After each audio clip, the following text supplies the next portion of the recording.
नमस्कार, मैं हूं प्रशांत चुरहे। कोरोना का खतरा एक बार फिर तेजी से बढ़ता नजर आ रहा है और कोरोना के कहर से बचने के लिए मास्क पहनना सबसे ज्यादा जरूरी है। न्यूज 18 सभी से अपील करता है कि आप मास्क जरूर पहनें। न्यूज 18 ने मास्क के लिए एक मुहिम भी शुरू की है, #मास्क पहनो इंडिया। न्यूज 18 आप सभी से अपील करता है कि आप मास्क जरूर पहने, क्योंकि कोरोना से इस लड़ाई में यह मास्क ही इस वक्त सबसे बड़ा हथियार है। लेकिन इस बीच एक बड़ी खबर आ रही है वाराणसी से। वाराणसी में ज्ञानवापी परिसर पर बड़ी खबर इस वक्त की। 1991 से चल रहे एक मामले में फैसला सुनाते हुए वाराणसी कोर्ट ने ज्ञानवापी परिसर का सर्वे कराए जाने का आदेश जारी कर दिया है। कोर्ट ने एएसआई से 5 लोगों की टीम बनाकर सर्वे करने के निर्देश दिए हैं। काशी विश्वनाथ मंदिर की ओर से इस परिसर का सर्वे कराए जाने की अपील कोर्ट में की गई थी और कोर्ट ने अब यह आदेश दे दिया है।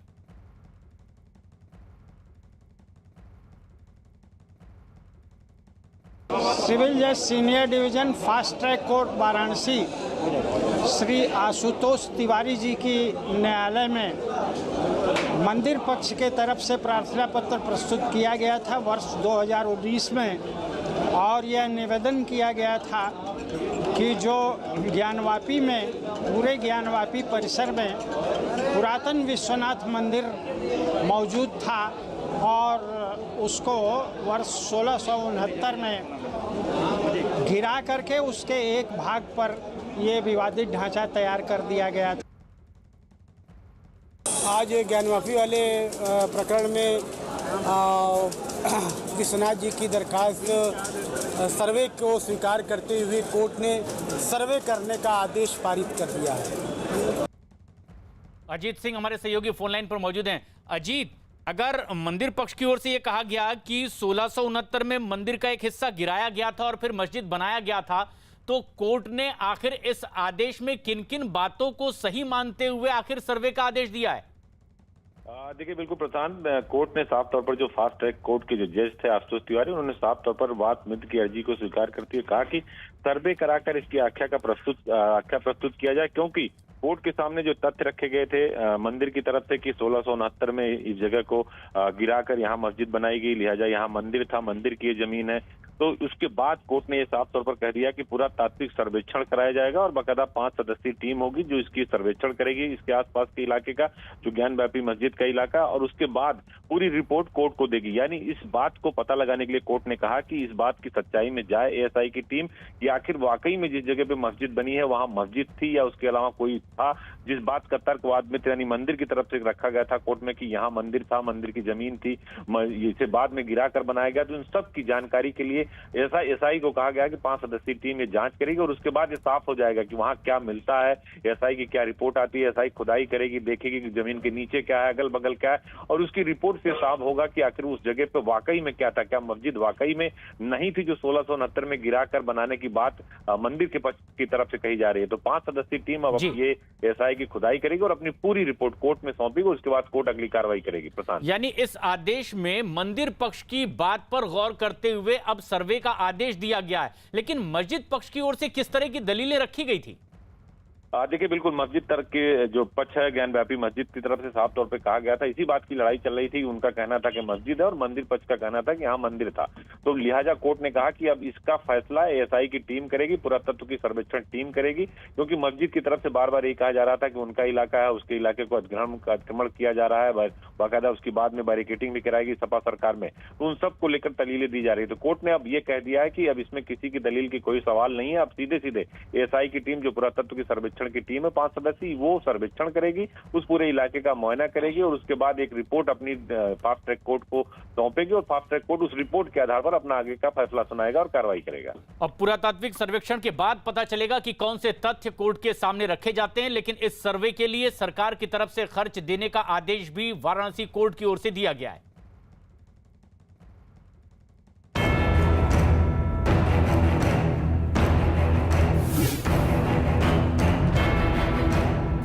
उनको वैक्सीन की सेकेंड डोज दी और हमें बहुत अच्छा लगा उनसे मिलके।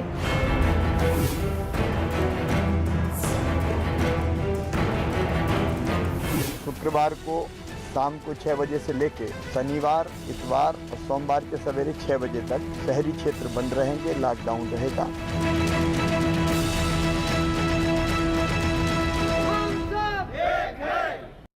पूरा देश कोरोना की दूसरी बड़ी लहर की चपेट में आ चुका है। कोरोना की दूसरी लहर ने अब तक के सारे रिकॉर्ड तोड़ दिए हैं। पिछले 24 घंटे के भीतर कोरोना के 1.25 लाख से ज्यादा नए केस सामने आए हैं। कोरोना के इस कहर को देखते हुए कई राज्यों में लॉकडाउन, वीकेंड लॉकडाउन और नाइट कर्फ्यू जैसी पाबंदियां लगनी शुरू भी हो चुकी है। महाराष्ट्र में सबसे ज्यादा दिक्कत है। महाराष्ट्र में कोरोना के हालात अब बेकाबू होते चले जा रहे हैं और इसी वजह से नाइट कर्फ्यू के साथ ही वीकेंड लॉकडाउन भी लगाया जा चुका है। दिल्ली और पंजाब में भी 30 अप्रैल तक के नाइट कर्फ्यू लागू कर दिया गया। उत्तर प्रदेश, मध्य प्रदेश और छत्तीसगढ़ समेत दूसरे राज्यों में लॉकडाउन और नाइट कर्फ्यू जैसी पाबंदियां लगनी शुरू हो चुकी है। ऐसे में लापरवाही जारी रखने पर पूरा देश एक बार फिर से लॉकडाउन की ओर बढ़ता दिखाई दे रहा है। इससे बचने का बस एक ही उपाय इस वक्त कोरोना के नियमों का पालन किया जाए और इसीलिए न्यूज़ 18 आपसे अपील करता है कि कोरोना से बचने और इसकी रोकथाम के लिए मास्क जरूर लगाएं। कोरोना के बढ़ते खतरे को देखते हुए नोएडा में आज रात से ही 17 अप्रैल तक नाइट कर्फ्यू लगा दिया गया है। रात 10 बजे से लेकर सुबह 5 बजे तक लोगों की आवाजाही पर रोक रहेगी, लेकिन इस दौरान जरूरी सेवाओं से जुड़े लोगों को इसमें छूट मिलेगी। इसके अलावा नोएडा में सभी स्कूल, कॉलेज, कोचिंग सेंटर को भी बंद करने का आदेश दिया गया है और इसी तरह से नोएडा से ही लगे गाजियाबाद में भी 17 अप्रैल तक के लिए रात 10 बजे से सुबह 5 बजे तक नाइट कर्फ्यू लगाने का आदेश दिया गया है। कोरोना के खतरे को देखते हुए तमाम शिक्षण संस्थानों को भी गाजियाबाद में बंद रखने का आदेश है।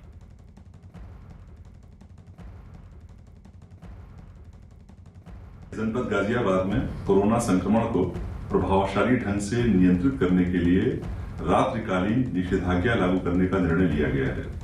ये आदेश आज रात से प्रभावी हो जाएंगे। इसका समय रात्रि 10 बजे से प्रातःकाल 5 बजे तक का रखा गया है। देश में कोरोना महामारी की दूसरी लहर से हालात बेहद खराब होते जा रहे हैं। भारत में पहली बार एक दिन में कोरोना के 1,26,000 से ज्यादा केस सामने आए हैं। पिछले साल महामारी शुरू होने के बाद यह अब तक का सबसे बड़ा आंकड़ा सामने आया है। इस महामारी की वजह से पिछले 24 घंटे में 685 लोगों ने अपनी जान भी गंवाई है। इस दौरान 59,000 से ज्यादा लोग ठीक हुए हैं। कोरोना की सबसे ज्यादा मार झेल रहे महाराष्ट्र में पिछले 24 घंटे में करीब 60,000 नए मामले सामने आए हैं और महाराष्ट्र में ही 24 घंटे में कोरोना की वजह से 322 लोगों ने अपनी जान भी गंवाई है।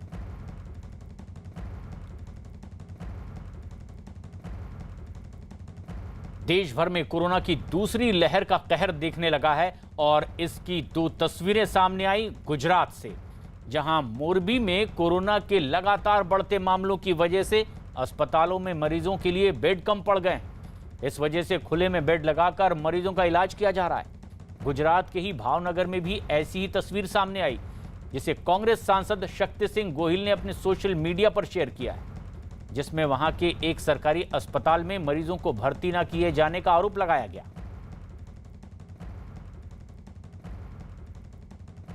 दिल्ली में कोरोना की रफ्तार बेकाबू हो गई है, लेकिन इसके बाद भी लोग संभलने को तैयार नहीं है। दिल्ली के सदर बाजार इलाके में लोगों की भारी भीड़ नजर आ रही है। देखने से ऐसा लगता ही नहीं कि लोगों को कोरोना का किसी तरह का कोई डर है। यहां तक कि लोग बगैर मास्क के भी दिखाई दे रहे हैं। सोशल डिस्टेंसिंग यानी 2 गज की दूरी की बात तो बहुत दूर लोग छोड़े नजर आते हैं। दिल्ली में 24 घंटे में कोरोना के 5500 से ज़्यादा मामले सामने आए हैं, जो कि नवंबर के बाद सबसे बड़ा आंकड़ा है। और ये तस्वीरें सदर बाजार की, जहां पर हम आपको दिखा रहे हैं कि किस कदर भीड़ है। सुबह के वक्त ही अभी मार्केट खुले ही हैं और किस तरह से लोग जो है वो लापरवाही करते हुए नज़र आ रहे हैं। जिन्होंने मास्क आप जिनके पास हैं उन्होंने उसे नाक और मुँह से नीचे रखा हुआ है। कई लोग यहाँ पर बिना मास्क के नज़र आ रहे हैं। जो खास तौर पर जो दुकानदार हैं, इन शख्स को देखिए जो दुकान के आगे खड़े हैं। ये तीनों लोग आपको एक साथ एक सीरीज़ में दिख रहे हैं, जिन्होंने मास्क जिनके पास है पर लगाया नहीं हुआ है। और ये लोगों के साथ इंटरेक्शन करते हैं, सामान बेचते हैं और यहाँ किसी तरह की मास्क लगाने की ज़हमत इन्होंने नहीं उठाई हुई है। जबकि मास्क सभी के पास यहाँ पर है और लगातार लोगों से भी पूछते हैं, भैया मास्क क्यों नहीं ढंग से लगा रहे? जरूरी नहीं लगता मास्क लगाना? मास्क लगाना बहुत जरूरी है, बिना इसके कैसे गुजारा है। फिर बात करते वक्त मास्क उतार दिया, क्या फायदा? वो बात करना सुनाई नहीं दे रही थी, थोड़ी सी कम्युनिकेशन गैप कम रखता, बाकी कोई बात नहीं। कम्युनिकेशन गैप के चलते इन्होंने मास्क को मुंह और नाक से हटाकर नीचे कर लिया और इसी तरीके के बहाने बाजार में मिलते हैं सुनने को। ये भीड़ की तस्वीरें देखिए, जहां सोशल डिस्टेंस मेंटेन करना इस मार्केट में ना के बराबर पॉसिबल है। दिल्ली में कोरोना की चौथी लहर बेकाबू होने लगी है। पिछले 24 घंटे में 5000 से ज्यादा नए मरीज सामने आए हैं और ये एक खतरे की घंटी है। दिल्ली के हालात से ही राज्य और केंद्र की सरकारें भी चिंतित हो गई है, लेकिन लोगों की लापरवाही है कि वो खत्म होने का नाम ही नहीं ले रही है। दिल्ली में कोरोना से कोहराम, 24 घंटे में 5506 नए मरीज। 24 नवंबर 2020 के बाद सबसे ज्यादा मरीज। दिल्ली सरकार का वैक्सीनेशन पर जोर, लोगों की लापरवाही से बढ़ रहा खतरा। सूरज के उगने के साथ ही दिल्ली की गाजीपुर सब्जी मंडी में भीड़ का जो सिलसिला शुरू होता है वो दिन भर जारी रहता है। एक बार फिर गाजीपुर सब्जी मंडी का दिन वैसी ही भीड़ के साथ शुरू हुआ। कोरोना से बचाव के नियमों की धज्जियां उड़ती दिखी, सोशल डिस्टेंसिंग तार-तार होते रहे। मास्क लगाने की खाना पूर्ति करने वालों से लेकर बिना मास्क लगाने वालों का भी टोटा नहीं दिखा। दिल्ली की सब्जी मंडी जैसा हाल ही एक और भीड़ भाड़ वाले बाजार में नजर आया। यह है दिल्ली का मशहूर सदर बाजार, जो लापरवाही के केंद्र में बदलता दिखा। न सरकार की अपील का असर, न जुर्माने का खौफ। अगर मास्क ठीक से पहनने की कोई वजह हो तो वो है हमारा कैमरा। कैमरा हटते ही मास्क फिर नाक के नीचे। नहीं, लॉकडाउन तो नहीं होना चाहिए। क्यों? तो पब्लिक जाएगा, खाएंगे कमाएंगे की क्या चीज है। और फिर ये कोरोना का क्या होगा? तो कोरोना अपनी जगह पे होगा, सही रहेगा। सही रहेगा। तो आप मास्क कब पहनेंगे? मास्क तो लगा रखा हुआ है। मास्क तो हमको देख कर लगाया ना, आपने भी। तो ये ही बात करो। इधर आइए, आप इधर आइए। लॉकडाउन लगना चाहिए? लॉकडाउन लगना चाहिए? नहीं लगना चाहिए। तो फिर कैसे कोरोना के मामले ठीक होंगे? कोरोना तो अफवाह है। तो आप मास्क क्यों नहीं पहन रहे? तो यहाँ पर देखिए, लॉकडाउन किसी को नहीं चाहिए, लेकिन एक मास्क जिसको पहनने में 30 सेकंड का समय भी नहीं लगता है, वो भी पहने हुए लोग नजर नहीं आ रहे। और ये वो लोग हैं जो बाजारों में काम करते हैं। लॉकडाउन होगा तो सबसे ज्यादा फर्क इन लोगों को पड़ेगा, पर किसी भी तरीके की सावधानी बरतते हुए नजर नहीं आ रहे। ये तस्वीरें साफ साफ बयां कर रही हैं कि दिल्ली में कोरोना की चौथी लहर का कहर ऐसी ही लापरवाहियों से टूटा है। बीते 24 घंटे की ही बात करें तो 5506 नए मरीज सामने आए, जबकि 20 लोगों की मौत हो गई। इससे पहले पिछले साल 24 नवंबर को एक दिन में सबसे ज्यादा नए मामले दर्ज किए गए थे। तब ये आंकड़ा 6224 था। नए मरीजों के सामने आने के बाद दिल्ली में अब तक करीब 6,90,000 लोग कोरोना की चपेट में आ चुके हैं। इन आंकड़ों ने दिल्ली सरकार की फिक्र बढ़ा दी। मुझे ऐसा लग रहा है कि गंभीरता समझ नहीं रहे हैं। गंभीरता ये है कि दिल्ली में जिसके अंदर कई महीने तक लगातार 200 से कम केस थे, लगातार 3-4 महीने तक, वो पिछले 3-4 हफ्ते के अंदर बढ़ते हुए 5000 क्रॉस कर चुके हैं। और ऐसा लग रहा है जिस तेजी से बढ़ रहा है, ये हो सकता है पुराना रिकॉर्ड भी उसको ना चला जाए। दिल्ली के अंदर पॉजिटिविटी 5% से ऊपर चल रही है, महाराष्ट्र में 25% है, छत्तीसगढ़ में 16% है, कई राज्यों में 10% से ऊपर चल रही है। अगर पॉजिटिविटी उतनी दिल्ली में जाती है तो देखिए कितनी सिचुएशन खराब हो जाएगी। दिल्ली सरकार चिंतित है और ये चिंता बेवजह भी नहीं। कोरोना को फैलने से रोकने के लिए सरकार तमाम कोशिशें कर रही है। दिल्ली में केंद्र और राज्य सरकार की एजेंसियां अपने अपने स्तर पर कई फैसले कर रही हैं। दिल्ली में केंद्र सरकार के सबसे बड़े सरकारी अस्पताल एम्स में ओपीडी में पहुंचकर रजिस्ट्रेशन कराने की सुविधा को अगले 4 हफ्तों के लिए रोक दिया गया है। हालांकि ऑनलाइन रजिस्ट्रेशन की प्रक्रिया पहले की ही तरह जारी है। बंद नहीं हो रही हैं, सिर्फ जो ऑनलाइन जो रजिस्ट्रेशंस हमारे होते हैं ओपीडी के लिए, जो फॉलोअप होते हैं, उनको कंटिन्यू किया गया है। जो ऑफलाइन जो लाइन में लग के जो रजिस्ट्रेशंस करवाने होते थे ओपीडी में, अगर किसी पेशेंट को दिखाना है तो उसको रेस्ट्रिक्ट किया गया है, उसको बंद कर दिया गया है, ताकि जो भी जो लाइन में लगने से जो सोशल डिस्टेंसिंग में जो प्रॉब्लम आती है उसकी वजह से उस चीज़ को बंद किया गया है। ये नेक्स्ट 4 वीक्स तक तो है ही। देखो अभी आगे कब तक जिस हिसाब से केसेस बढ़ रहे हैं, देखते हैं कब तक चलता है, वो एडमिनिस्ट्रेशन डिसाइड करेगा। दिल्ली में मास्क को लेकर भी सख्ती बढ़ा दी गई है। हाईकोर्ट के आदेश के बाद कार में अकेले होने की सूरत में भी इसे पहनना जरूरी कर दिया गया है। इससे पहले दिल्ली में नाइट कर्फ्यू लगाया गया था। नाइट कर्फ्यू का उल्लंघन न हो, इसके लिए पुलिस ने सख्ती बढ़ा दी है। दिल्ली पुलिस के मुताबिक पिछली रात कर्फ्यू के दौरान कोरोना के नियम तोड़ने पर 220 मामले दर्ज किए गए, जबकि बिना मास्क के 842 चालान काटे गए। खतरा बड़ा है तो नगर निगम की चिंता भी दिखने लगी है। लोगों को जागरूक करने के लिए उत्तरी दिल्ली नगर निगम के मेयर जयप्रकाश खुद सड़कों पर उतर गए। जयप्रकाश ने बिना मास्क के घूम रहे लोगों को मास्क भी बांटे। दिल्ली सरकार कोरोना से जंग में वैक्सीनेशन अभियान को और बड़ा बनाने की जरूरत महसूस कर रही है। इसीलिए दिल्ली सरकार ने केंद्र से अस्पतालों के अलावा कैंप लगाकर वैक्सीन लगाने की इजाजत मांगी है। 2 रिक्वेस्ट और कर रखी हैं कि वैक्सीनेशन सभी लोगों के लिए अलाउ किया जाए, एटलीस्ट एडल्ट्स को अलाउ किया जाए। दूसरी रिक्वेस्ट है कि कैंप सेटिंग्स में कि भाई आप सिर्फ हेल्थ केयर से फैसिलिटीज़ में नहीं, कैंप सेटिंग्स में भी अलाउ करें। तो अभी सुनने में आ रहा है कि शायद केंद्र सरकार उसके लिए ऑफिस के लिए करने जा रही है, मानने जा रही है। तो अभी सिर्फ health care facility, hospitals, dispensaries में कर सकते हैं वैक्सीनेशन। अब हमने कहा था कि आप हमें अलाउ कर दीजिए कैंप लगा के जगह जगह कि कम्युनिटी में जाके ही कर सकते हैं। दिल्ली में कोरोना जिस तेजी से फैल रहा है वो बीते साल की यादें दिलाने लगा है। तब दिल्ली में इसी तरह रोज रोज नए मरीजों की संख्या बढ़ रही थी और हाहाकार मच गया था। अगर अब भी लोगों की लापरवाही जारी रही तो हालात को बदतर होने में देर नहीं लगने वाली। महाराष्ट्र में कोरोना बेकाबू होता जा रहा है। महाराष्ट्र में पिछले 24 घंटे में कोरोना के 59,907 नए मरीज सामने आए, जबकि 24 घंटे में 322 लोगों की मौत भी हुई है।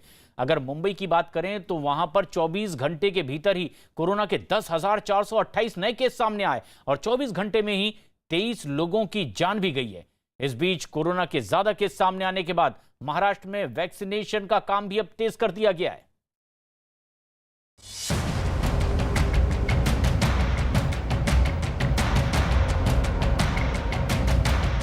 कोरोना की दूसरी लहर बनी कहर।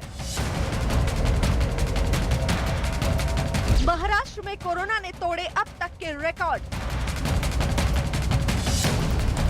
महाराष्ट्र बना कोरोना का हॉटस्पॉट। महाराष्ट्र में कोरोना के बेतहाशा बढ़ते मरीजों की संख्या ने देश की चिंता ऐसी बढ़ाई कि बुधवार को तीसरी बार आंकड़ा 1 लाख को पार कर गया। बीते 24 घंटे में देश में कोरोना के 1,26,315 नए मरीज मिले, जिनमें महाराष्ट्र के ही 59,907 मरीज हैं। इस दौरान देश में जहां कोरोना की वजह से 684 लोगों की जान गई, वहीं महाराष्ट्र में भी 322 लोगों ने दम तोड़ा। महाराष्ट्र अगर देश में कोरोना का हॉटस्पॉट बना है तो कुछ तो वजह होगी ही, और इसकी वजह इन तस्वीरों में छुपी है। यह है महाराष्ट्र की राजधानी मुंबई की दादर सब्जी मंडी। न्यूज़ 18 पर दादर सब्जी मंडी की ऐसी ही तस्वीरें लगातार देश ने देखी, जिसमें कोरोना से बचाव के नियमों की धज्जियां उड़ती नजर आईं। दिन बदले लेकिन तस्वीर जस की तस। धारा 144 लागू हो गई, लेकिन भीड़ जस की तस। महाराष्ट्र में कोरोना के मरीजों की संख्या रोज रोज बढ़ती गई। पहले कुछ 100 से 1000, फिर 1000 से 10,000 और फिर 10,000 के बाद 50,000 से ज्यादा। लेकिन यहाँ ना भीड़ कम हुई और ना ही भीड़ का रवैया बदला। भीड़ में शामिल कुछ लोग बिना मास्क तो कुछ के नाक के नीचे मास्क। सोशल डिस्टेंसिंग की बात तो यहाँ सोचना ही मानो अपराध हो। मुंबई के दादर सब्जी मंडी का हाल हर रोज की तरह है। पूरे महाराष्ट्र में सेक्शन 144 लागू किया गया है, मगर इन लोगों के कानों पे जू तक नहीं रेंग रही। सेक्शन 144 में 5 लोगों से अधिक लोगों का एक जगह पे जमा होना जो है वो मना होता है, मगर यहाँ देखिए लोग बेफिक्र होके सुबह सुबह मार्केट आ रहे हैं। कुछ लोग जो है ना मास्क पहने हैं, ना ही सोशल डिस्टेंसिंग का ध्यान रखा जा रहा है। ये हर रोज की कहानी है। यहाँ सबसे बड़ा सवाल ये है कि क्यों लोग अभी भी ये नहीं समझ रहे हैं कि जिस तेजी से कोरोना फैल रहा है वो उनको और उनके परिवारजनों को जो है वो हानि पहुंचा सकता है। बहुत कोरोना से बचाव के नियमों का ऐसा मजाक लगातार उड़ता रहा और दादर सब्जी मंडी की ऐसी तस्वीरें जब न्यूज़ 18 रोज दिखाता रहा तो बीएमसी जागने को मजबूर हो गया। कोरोना के मरीजों की संख्या मुंबई में 10,000 से ज्यादा और महाराष्ट्र में करीब 60,000 पहुंचने के बाद बीएमसी का दस्ता दादर सब्जी मंडी पहुंचा। बीएमसी के लोगों ने जब मंडी में दुकान सजाकर बैठे लोगों की सब्जियां जबरन उठानी और फेंकनी शुरू की तो हलचल मच गई। फिर तो कुछ ही देर में तमाम दुकानदार माल समेट कर मंडी से बाहर जाते नजर आने लगे। हालांकि कुछ लोग बीएमसी के कर्मचारियों के हटते ही दोबारा मंडी में पहुंचते भी दिखे। ये हाल तब है जब मुंबई कोरोना की दूसरी लहर में कराह रहा है।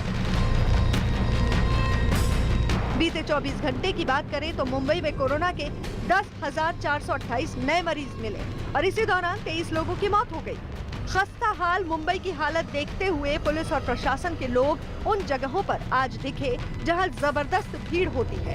पुलिस की सख्ती की वजह से बायकोला सब्जी बाजार में वैसी भीड़ नहीं दिखी जो आम तौर पर होती है। यही नहीं, खुद मुंबई के पुलिस कमिश्नर ने ट्विटर पर जिम और दफ्तरों के बंद होने का ऐलान किया और लोगों से घरों के अंदर ही रहने की अपील की। मुंबई समेत महाराष्ट्र में कोरोना की वजह से सख्ती बढ़ा दी गई है। नाइट कर्फ्यू तो लागू है ही, साथ ही दिन में सार्वजनिक जगहों पर धारा 144 भी लगा दी गई है ताकि एक जगह पर एक साथ 4-5 लोग भी जमा न हो पाए। हर हफ्ते शुक्रवार रात 8 बजे से सोमवार सुबह 7 बजे तक लॉकडाउन का ऐलान भी किया गया। इस दौरान जरूरी सेवाओं से जुड़े लोगों को ही कहीं आने जाने की छूट है। मुंबई की हालत बद से बदतर हुई तो लोग कोरोना से बचाव के लिए वैक्सीन लेने के लिए अस्पताल पहुंचने लगे। मुंबई के बीकेसी सेंटर पर तो वैक्सीन के लिए लोगों की भीड़ लग गई। बीकेसी जंबो सेंटर में हूँ। यहाँ पे वैक्सीनेशन का काम जो है वो बड़ी तेजी से चालू किया गया है और हर रोज जो है यहाँ पे लोग आते हैं। बट अभी कुछ ही देर पहले यहाँ पे जो है लोग बड़ी तादाद में आ रहे हैं क्योंकि लोग जो है वो घबराए हुए हैं। जिस तरीके की स्थिति बनी हुई है, कल प्रशासन द्वारा ये भी कहा गया था कि जो है कोविड वैक्सीन की डोजेज जो है वो मुंबई में कम हो रही है। सिर्फ 2 या 3 दिन की डोज जो है अभी बाकी है, उसको लेकर जो है यहाँ पे लोग बड़ी तादाद में आ रहे हैं। लोगों के अंदर पैनिक है कि क्या उनको कल आएंगे तो उनको डोजेज मिलेगी या नहीं मिलेगी। बदले हालात में कोरोना से बचाव के नियमों के साथ ही वैक्सीन भी कारगर साबित हो सकती है। प्रधानमंत्री मोदी ने भी वैक्सीन की दूसरी डोज लेने के बाद योग्य लोगों से वैक्सीन लगवाने की अपील की। प्रधानमंत्री और दूसरे जानकारों की चिंता बेवजह नहीं है। देश के बड़े हिस्से में कोरोना की रफ्तार तो बढ़ी ही है, साथ ही संसाधनों पर भी असर साफ साफ दिखने लगा है। पुणे में तो मंगलवार को कोरोना अस्पतालों के किसी भी आईसीयू में एक भी बिस्तर खाली नहीं था। यही नहीं, इन अस्पतालों में नए मरीजों के लिए एक भी वेंटिलेटर भी उपलब्ध नहीं था। ऐसे में पुणे नगर निगम को सेना की मदद लेनी पड़ी। अब भी पुणे के लिए वेंटिलेटर की कमी चिंता की वजह है। राजेश टोपे सर को मैंने उनको भी खत लिखा है। उनको मैंने ये कहा है कि पूरे महाराष्ट्र में अगर हम देखते हैं तो हमारे पास जो वेंटिलेटर की संख्या है तो आज एक मिनिमम 4-5 जो बड़ी शहरें हैं, पुणे हो, मुंबई हो, नासिक हो या नागपुर हो, औरंगाबाद, यहाँ अगर हम थोड़ी सी संख्या दिन ब दिन बढ़ती जा रही है तो लेकिन जो ग्रामीण एरिया है, रूरल एरिया है, वहाँ पे तो पेशेंट की संख्या कम है। तो जहाँ हमने वेंटिलेटर दिए थे, अगर वही वेंटिलेटर आज काम नहीं कर रहे, बंद की स्थिति में अगर है तो ये वेंटिलेटर हमें पूरे शहर के लिए आप उसके अरेंजमेंट बिल्कुल करिए। एक तरफ कोरोना का कहर है तो दूसरी तरफ व्यापारियों की चिंता। महाराष्ट्र सरकार ने पुणे में धारा 144 लागू कर सख्ती बढ़ा दी है। पुणे में बेहद जरूरी सेवाओं और उससे संबंधित दुकानों को ही खोलने की छूट है। इससे व्यापारी वर्ग नाराज है। अपनी नाराजगी जताने के लिए व्यापारी संगठन सड़कों पर उतर आए। हालांकि इनके प्रदर्शन के दौरान सोशल डिस्टेंसिंग की धज्जियां उड़ती दिखी। नाराज व्यापारियों ने नारेबाजी कर अपने गुस्से का इजहार किया। व्यापारियों का दावा है कि बाजार और दुकानों को बंद कराने से न केवल उनकी रोजी रोटी पर असर पड़ा है, बल्कि उनसे जुड़े लाखों लोगों पर बेरोजगार होने का खतरा मंडराने लगा है। व्यापारी वर्ग बाजार पर की गई सख्ती को अपने खिलाफ अन्याय बता रहा है। 40,000 दुकानें, 2 लाख कर्मचारी है और ये 40,000 दुकानें बड़ी छोटी सब मिलके हमारे एक ही कहना, तुमने कारखाने को परमिशन दे दी है, तुमने बाकी पेट्रोल पंप को परमिशन दी है, ई कॉमर्स को परमिशन दी है, तुमने सबको परमिशन दी है, सिर्फ व्यापारी बंद क्यों, ये अन्याय क्यों? और इसीलिए हमने ये आंदोलन छेड़ा और हमारी व्यापार की दुकानें खुली करके दे, अन्यथा कल सुबह हम सब व्यापार खोलेंगे। हर बीतते दिन के साथ कोरोना महाराष्ट्र को अपनी चपेट में और ज्यादा लेता जा रहा है। ये खतरा बड़ा है, लेकिन इसके बावजूद रोजी रोटी की वजह से कई संगठनों की अपनी चिंताएं भी है। इस बीच महाराष्ट्र में कोरोना के कहर के बाद वैक्सीनेशन अभियान जोर पकड़ चुका है। आज मुख्यमंत्री उद्धव ठाकरे ने भी वैक्सीन का दूसरा डोज लगवा लिया। सरकार की चुस्ती, लोगों की जागरूकता और जोरदार वैक्सीनेशन अभियान से कोरोना हारेगा, अब इसी की उम्मीद है।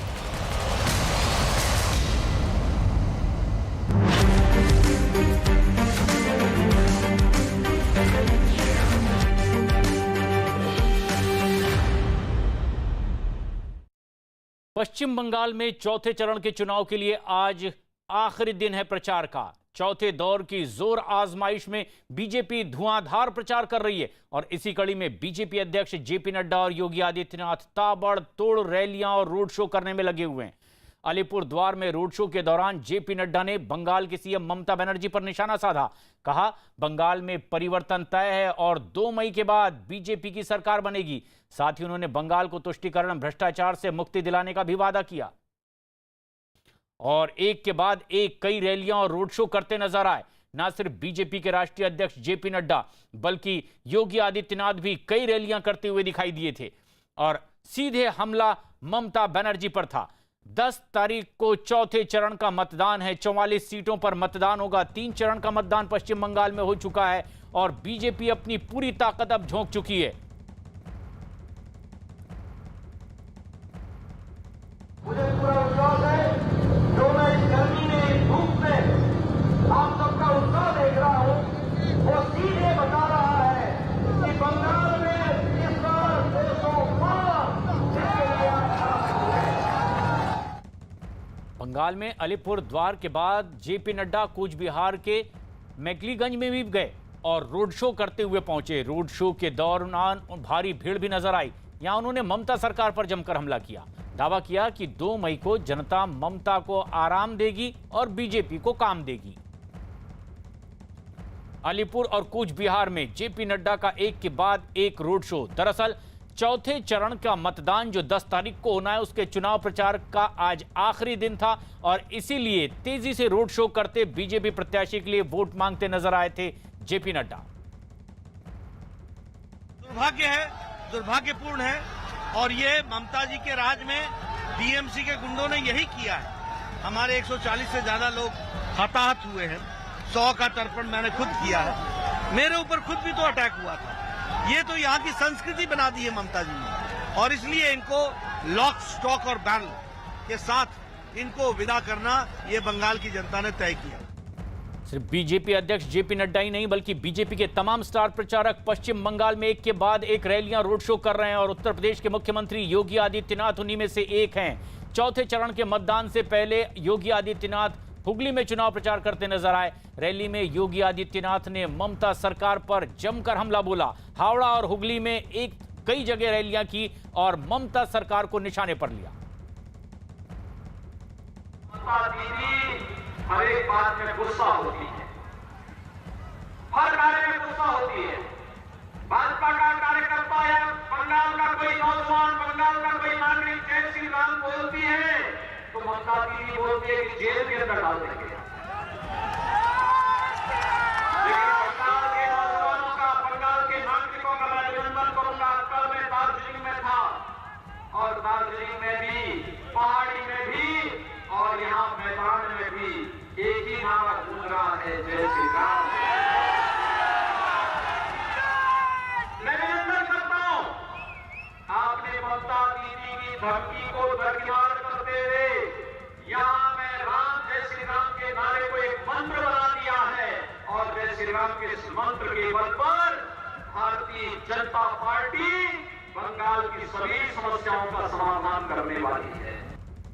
बंगाल में ही बीजेपी नेता मिथुन चक्रवर्ती का दक्षिण 24 परगना के बेहला में आज होने वाला रोड शो कैंसिल कर दिया गया।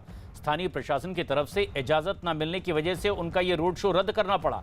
इससे नाराज होकर उनके समर्थकों ने इलाके के पुलिस स्टेशन पहुंच गया और वहां पर उन्होंने प्रदर्शन किया, अपनी नाराजगी जाहिर की।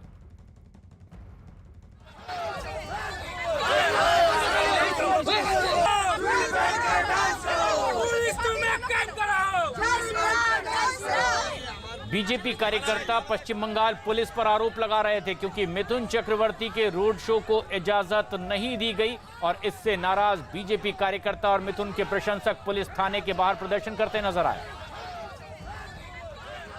बेहला में तो मिथुन का रोड शो कैंसिल कर दिया गया, लेकिन उन्होंने बाबुल सुप्रियो के साथ दक्षिण 24 परगना के टॉलीगंज में रोड शो किया। इस दौरान काफी संख्या में लोग शामिल भी हुए। बेहला और टॉलीगंज में चौथे चरण में 10 अप्रैल को मतदान होना है। इतनी सी भी बात है जो हिंसा पैदा करे, ये सब तो उस तरफ से आ रहा है। तो लॉ एंड ऑर्डर का प्रॉब्लम किधर है हमारी तरफ से? बट हमको जानना है क्या कॉज क्या है कि आप कैंसिल कर रहे हैं। 9 तक सर झुका के खड़े रहेंगे, हम ये होने नहीं देंगे, संतरास होने नहीं देंगे, वोट कराएंगे, उसके बाद जो फैसला आएगा तब बात करेंगे।